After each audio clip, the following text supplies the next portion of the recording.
This is what I call the clean up the balance sheet year. You have to ask yourself at this point, what debts do you want following you into retirement? Realistically, very few people retire without any debt. If their house is paid off, they go get a car payment. Or if the car is paid off, they still have a house payment. I don't know, just reality. Very few people go into retirement debt free. And I'm not going to bore you with the old saying, there's good debt and there's bad debt. Good debt is,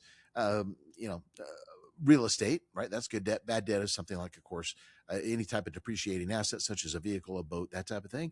Or, of course, credit cards. Those are the evil debt going into retirement. But let's get into this. Let's clean up the balance sheet. What do we want to follow us into retirement? Is it going to be credit cards, the car loans? Maybe you have a home equity line of credit still sitting out there. If you have a mortgage, that's still sitting out there, rental property debt, so on and so forth. Because remember, every monthly obligation that you have going into retirement increases the amount of income your retirement plan needs to produce. It's kind of a dollar for dollar trade-off, right? And as I've said over and over again, and I want to say it again because many of you are not aware of this, it is becoming very difficult to obtain a loan, a mortgage, or any other type of loan when you are new to retirement. You have no track record of the retirement income coming in. So let's say, for example, you decide, you know what, I'm a year into my retirement. I'm gonna get a second home, or get out of my current home and go buy another one. Where and you're going to need a mortgage. The lenders are really scrutinize that first year retiree. Year two, still scrutinizing, but not quite so bad because you have a couple years of track record, right? So it's almost like when you were young and you went to apply for credit the first time, and they're like, no, turn down. You have no credit. How am I supposed to get credit if no one will give me credit? Same type of thing, right? It's kind of the chicken and the egg scenario. So that's why we always encourage, if you are going to buy something where you have to qualify for a loan, please do it. Before you retire and that paycheck stops. It just makes life so much easier.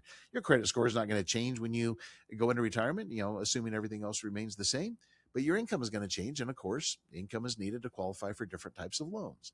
So try to get, that debt down going into retirement. If you have any major purchases you need to do it while you're still working. Take a look at the house. The very common one I come across, they need a new roof, right? Again, they've been busy. Roof hasn't been replaced in 20, 30 years, major expense. Same thing with HVAC. That's another common expense that I hear from the clients. Yep, AC and the furnace just went out. All right, let's say I had one, Tuesday, I think it was, and they said it ran on $15,000 for a new HVAC unit. It's not cheap. And imagine every dollar in retirement, you're going to look at it differently. Don't forget, you're going to feel market declines much more than when you are working, and you're going to feel major expenses a lot more when you're not working. Because again, you're on a fixed income. New vehicle, again, the typical line that I hear is, again, I've had my car for 10, 15 years. I mean, I see a lot of that or hear a lot of that. It's time for a new one. Probably going to be the last car I ever buy. I want to treat myself. I deserve this. Of course you do. Absolutely. But again, if you're going to, get a loan on it, do it while you're working like that last year, or pay cash for it, whatever you want to do. Major dental work is another one I come across. Boy, that is not cheap whatsoever. Home remodels, you get the idea. All of your, probably are going to have some major expenses going into retirement. Just again, that's why we do a 5-year plan. That second year or so, get those things taken care of. If you got to go into debt and do it, but try to make a plan to have those paid off by time retirement happens. Or if you can't, at least, you now have it in the budget.